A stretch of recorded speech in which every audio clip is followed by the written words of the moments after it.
Hello and good morning from Chittaranjan. So এখানে মর্নিংটা ভীষণ সুন্দর, পুরো গ্রিনারি। আর এরকম ঘুম থেকে উঠে এত গ্রিনারি আর এখন দেখতে পাই না। ইভেন আমার বাড়ি রাজবাদ গেলেও এতটা গ্রিনারি দেখতে একদমই পাই না, সামনেই এত দোকান।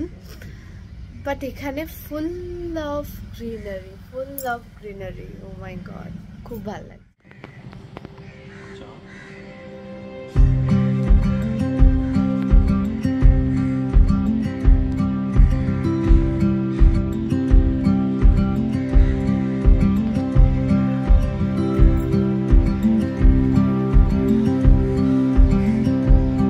এখন যাচ্ছি একটু বাজার করতে, মানে ব্রেকফাস্টের জন্য। মাসি একটা জায়গায় আলু পরোটা অর্ডার করে রেখেছিল, আমরা সেখান থেকে অর্ডারটা নিতে যাচ্ছি।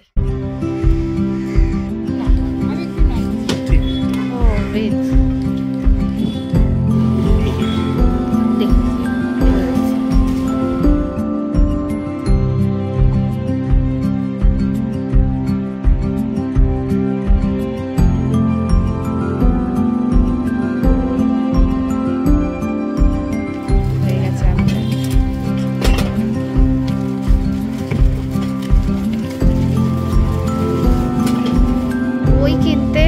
আলু পরোটার সাথে একটু টক দই না হলে তো চলেই না।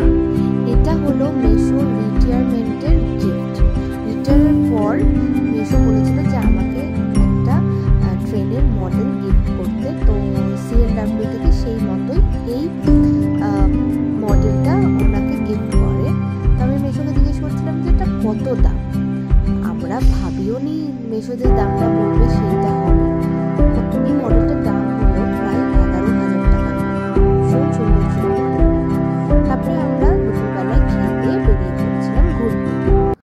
আবার আরেকটা নিউ ডে। আর আমি কালকের ভিডিওতে একটা ভুল বলেছিলাম, সেটা হচ্ছে কোয়ার্টারটা বি টাইপ আমার শ্বশুরমশাইয়ের কোয়ার্টারটা ছিল। সে সি টাইপ কোয়ার্টার পেয়েছিল, বাট আর তখন শিফটিং করেনি যেহেতু ও বাইরে থাকতো।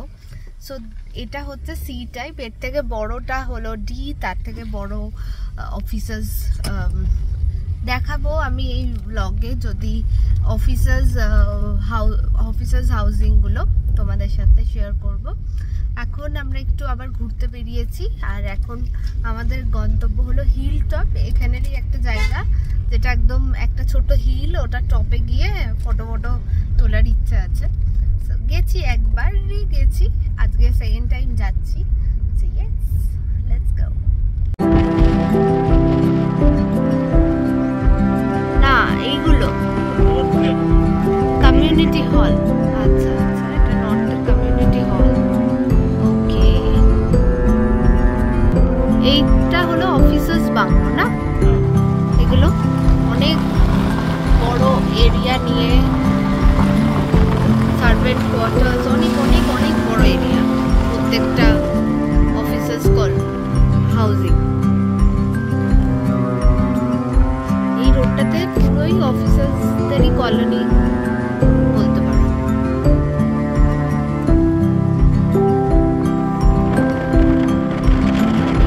এটা হলো সিনেমা হল।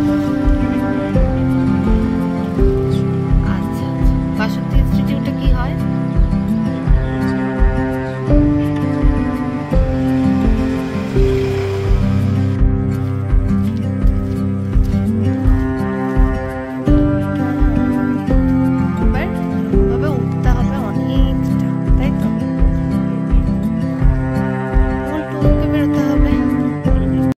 আমরা এখন চলে এলাম হিল টপ বলে জায়গাটায়। এখন অনেকটা উঠতে হবে, অ্যান্ড দেন ফাইনাল ডেস্টিনেশনে পৌঁছাবার আমার ইচ্ছা আছে। এখানে একটু রিলস বানাবো, তাই শাড়িটা নিয়ে এসেছি। হিল টপে বিয়ের পর আমি একবার এসেছি, ফটো তুলেছি, ভিডিও করেছি, বেশ ভালো লাগে এই জায়গাটা। কিন্তু সেদিন ছিল প্রচণ্ড গরম, তাই একটু হাঁসফাঁস লাগছিল, কিন্তু আমার করার ছিল রিলস। তাই আমরা জায়গা খুঁজছিলাম যে কোথায় রিলস বানানো যায় আর রিলস করা যায়। আমার এই রাস্তাটা প্রথম থেকেই একটা ফেভারিট ডেস্টিনেশন এখানে। তো ভেবেছিলাম এই রাস্তায় তো কোনো না কোনো দিন একবার রিলস করবো। ততদিনে কলকাতা চলে আসি, আর করা হয় না। কিন্তু এইবার পুরো মন ঘুরে সব কিছুই করে নিলাম।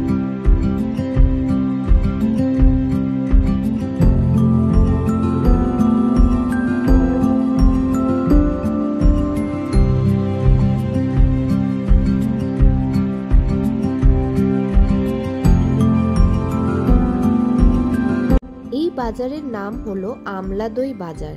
এই বাজারটা চিত্তরঞ্জনের সব থেকে বড় বাজার। আর এখন হয়েছে আবার আমার চায়ের নেশা, তাই দাঁড়িয়ে পড়েছিলাম চা খেতে। অ্যাজ ইউজুয়াল আমার জন্য চিনি ছাড়া চা আর বাকিতে চিনি দেওয়া চা। এটা হলো এখানকার একটা ফেমাস চায়ের দোকান, টি কিং। এই চায়ের দোকান থেকেই ওরা ছোট্টবেলার থেকে চা খাচ্ছে, তো তাই ভাবলো যে এখান থেকে অনেকটা চা কলকাতা নিয়ে যায়, একটু একটু করে খাবো, আবার কবে আসা হবে। আমার এই বাজারটা পার্সোনালি খুব ভালো লাগে, বেশ অনেকটা জায়গা জুড়ে কিন্তু বাজারটা, আর ঠিক দেখতে মনে হয় কোনো একটা হিল স্টেশনের বাজার। আর পড়ছিল মুষলধারে বৃষ্টি, তার মধ্যে আমরা কি বাজার করব, কি এখান থেকে কিনে নিয়ে যাব সেটাই ভাবছিলাম। আমি ভেবেছিলাম কিছু ক্লাচার, নেল পলিশ এসবই নেব, তবে এখানকার জিনিস কিন্তু বেশ সস্তা। বাড়ি ফেরার পথে কিনেছিলাম আলুর চপ। চিত্তরঞ্জনের ব্লগ আজকেই এখানে শেষ হলো। তোমাদের যদি আমার ব্লগ ভালো লাগছে তাহলে অবশ্যই লাইক, কমেন্ট অ্যান্ড শেয়ার।